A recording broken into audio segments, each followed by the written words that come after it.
Okay, so today we're going to be setting up the printer to the cash machine. So there is a wire that comes with your POS setup. It's labeled printer and it is labeled cash drawer, okay? So the end that says printer on there, you want to go to the back of the printer and plug it in to this, what looks to be like a telephone jack.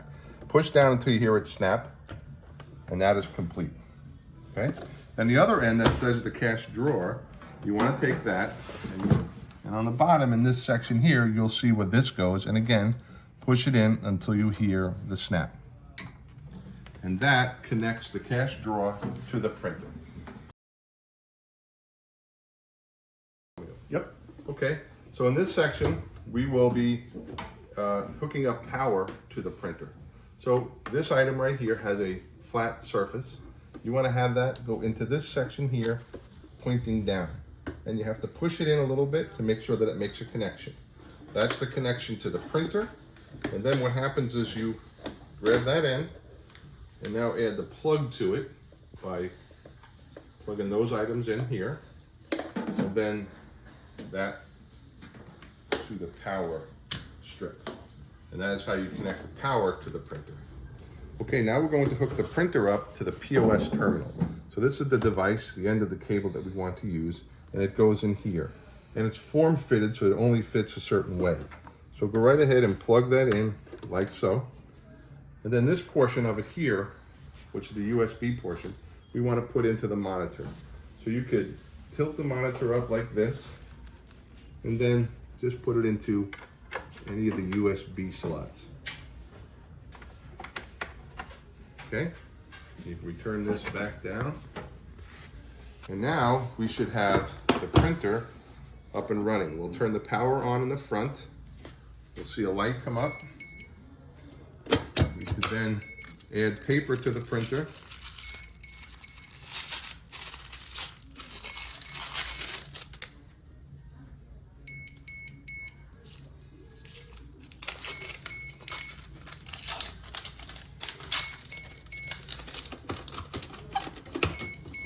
And test that it works. And it does. Okay, so right now we're going to be hooking up power to the POS monitor. And we want to do that by taking these two wires and connecting them as such. Okay? And then this portion here gets plugged into the POS monitor. So we'll tilt that forward. And we'll plug it into this section here labeled DC. Okay? Then we will take this portion here, obviously, and plug it into power. And then this button under here is the power button for the POS monitor. So if you would just to depress that, a light will come on, you'll hear a sound, and it is powered up. Okay, what you see here then is the completed setup of the POS system, to include the cash drawer, the printer, as well as the monitor. And if you go around, you'll see what it looks like from a customer's perspective. We want to make sure that the wires are all tied together and pushed behind the Corian shield here. Okay, very good. Okay, now we're going to hook up the PAX 300 for your credit card system. This is the PAX 300 device and the colored coded connecting wires. This is the power for the PAX 300 device.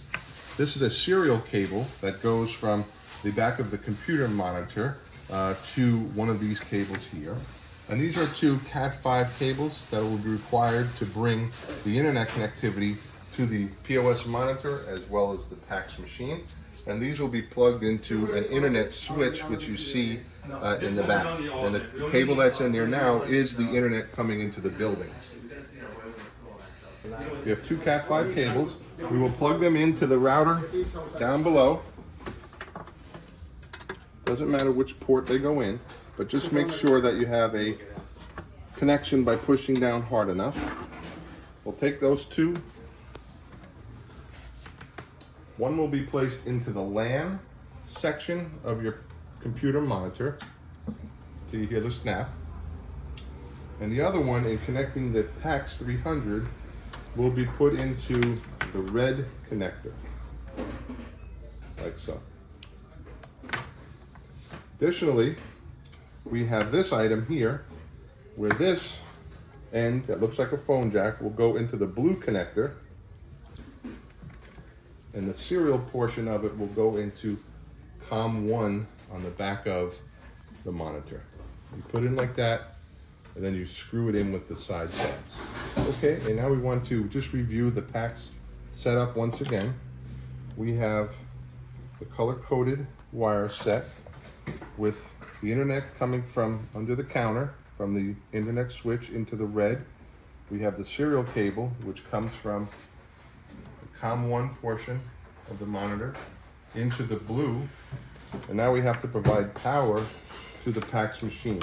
We do that with this device by plugging it into this connection here and then into a power source. In doing so, you'll hear the PAX come to life and it'll run through a self-test. Okay, now we're moving into setting up the computer. And what you'll need to do that is a wireless, or in this case, a wired keyboard. And there is a USB outlet right there, plug into it. And once you turn on the computer, one of the first things it'll ask you to do is to select your printer. So in this case, we're using an SNBC printer. And if I look over here, there's a number to choose from, but here's SNBC printer. I'll select that. I'll hit test printer, and we'll get the test, and it'll show that it's working correctly. Okay, from this screen, we will start to build the menu for the Wetzel store. This is the name of this store in particular, so I will hit that, and it'll open up an option down here called Menu Builder. You want to press Menu Builder, and it'll bring up again the name of the store. Everything drills down, so if I hit Yankee Stadium, then Wetzel's will come up, and then the types of products we offer will come up. Here's an original pretzel, here's the original salt, and here's each. Now I want to go over to this section here and add the pricing. In this store, it's $4.49, and I want to activate this button here so that it shows up on our quick sale menu. Using our menu as a guide, we'll create a price for another menu item as well. So like we did before, we'll go to the name of the store, we'll drill down. In this case, we're going to be pricing bits, so we'll select bits, we'll select original bits, we'll select each. We'll go to the store here to find that their Wetzel's bits price is $5.99. We'll enter $5.99, and then we'll select it to appear on our quick sale menu as well. You do that for these items to create your entire menu. And then when you're done, hit save. Okay, now we'll show you how to design the quick sale screen. So we would go back to our store, click Wetzel's, and on the bottom here it says Design Quick Sale Screen. Let's click that. As in the previous videos, we built a number of prices. This shows most of the menu items completed. Now this says original pretzel, original salt, each. That gets a little long, so we want to change that a little bit. We want to edit the description. So instead of saying that, we would then just hit type here, use a default to bring that over, and then go in and make this a little easier to read on the POS. So we'll leave it at original pretzel, and then we're going to put the price in as well. Okay, and then we'll hit save. So that now reads original pretzel $4.49, and then when somebody asks the cashier, what is your price for that item, you'll have the price available right there and easily given to the customer. So as you can see, we did change it to original pretzel and flavored pretzel. We haven't changed the rest of these yet, but we will. But what we want to show you here is that you could color code these to make it easier for the cashier to work the register. So for instance, these are all red. So these are our pretzels, but then we turn into a Wetzel dog and a Wetzel cheese dog. Maybe we want to change the color of that so it looks a little easier on the cashier. So we would do that by basically,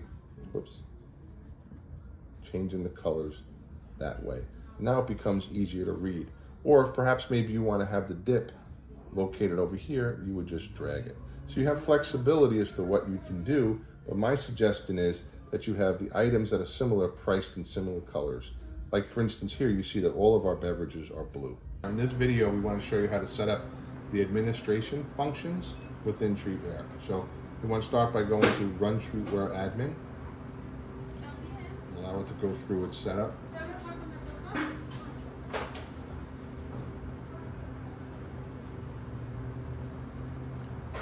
Put in our password for admin, which we covered before.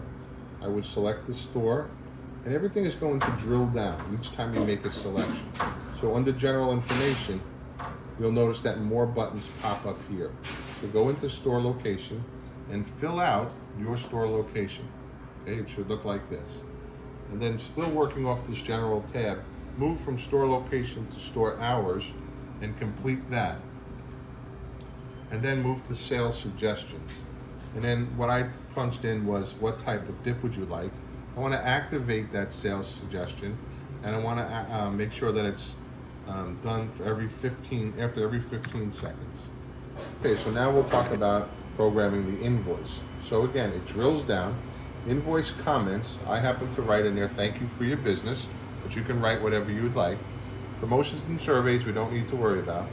Coupons already come populated from Wetzel's. So you'll see that there are a number of different types of coupons to choose from, and we'll get into that more when we get into POS operation, but that's the setup. And the invoice format would be set up this way. So you want to have the items to be listed as entered. You want to have one copy set up for your receipt printer. You don't need to set up prep receipts, and then you want to have a $25 minimum or maximum, shall we say, before the credit card prints a receipt. Okay. Now we will add employees to your database. So by hitting employee, active and inactive pops up. We want to go ahead and have an active employee. And you would go ahead and just hit add. See what add right here? And we could just type in the person's name. So Tom Jones. And you can put in their street address and all that information. They do need to have an employee ID that they'll use to enter the POS system. So you could do 7789. It's any one that is a password they will remember. And then you want to assign to them what they'll be working as. If they're a sales associate, assistant manager, or store manager. In this case, we're going to make Tom a sales associate, and we're going to pay him $15 an hour. Okay? Hit save, and now you have Tom Jones as your employee. Okay, so now we'll talk about setting up your tender types. So tender types, now talk about what type of cash and payment will you receive. So obviously we'll receive cash, so we want to activate that by hitting yes. We're not receiving checks or gift certificates, but we will take credit cards. So we want to activate this tender type as well. See where it says require authorization? You need to activate that, but in this stage of the setup, you may not be able to until we identify who our credit card processor will be. I'll show you that in another video. But in the meantime, continue to go down. MasterCard, we want to make sure that we activate that tender. American Express, same thing, and Discover, the same thing. The rest for now, we could just leave deselected, all right? Then we'll go into tax information. You want to make sure that you put in your state and city tax, and then set up the remainder of the tab this way. Gift and loyalty, you want to make sure when we go to credit, depending on who your credit processor is, if it's First Data or if it is Heartland. So it will either be one of these two. So in this case, we've selected Heartland, and then we also select that we are using a PAX 300. This is a very important portion of the setup. Make sure that that is selected. And the last item would be, whoops, you have to always save your changes. The last item would be credit options. You want to allow for tips on credit cards? The answer is no currently, and then set the rest of it up this way. Okay, in this section, we'll talk about setting up your internet portion. So you have to highlight the internet and pull up the treat data. You want to be able to transmit the information to treat data on a nightly basis. I have 2 a.m. programmed. That time works just fine. And then as far as synchronizing the time with treat data, I would say no, because treat data is not based in all the time zones. I would just say no and have it synchronized with the internet. As far as email is concerned, there's really nothing to do at this point. In online ordering, if you've chosen to participate in the OLO online ordering program with Wetzel's, you would have to highlight this area that says integrate with OLO, and then you would have to highlight this area which says on, which enables a signal at the POS to let you know that you have an OLO integrated order ready to be fulfilled. Okay, in this section we will set up the security portion of the POS. So you start by depressing that, and these areas will drop down. So by setting the protected areas, you're going to determine for point of sale, when will they need a password? And we have it set up in this way. And it's very simple, just by pressing it, you can determine where the check goes. But right now we have the X or check in these columns, and that works well for us. As it relates to the point of sale or the employee, from the manager's perspective, we have it such that they have the ability to put their password in to activate all of these different functions of the POS system. As far as checking in and checking out, we don't have a fingerprinter set up for this, so we'll say no. And then depending on what you do or what the labor law requirements are in your state, if you allow for paid breaks or not, you would go ahead and enter this section accordingly. As far as cash draws are concerned, you would not want to have the drawer open for a no sale. You would not want it to open for credit cards, so you select it this way as well. You want to suspend the operation if the drawer is open, so make sure you have yes.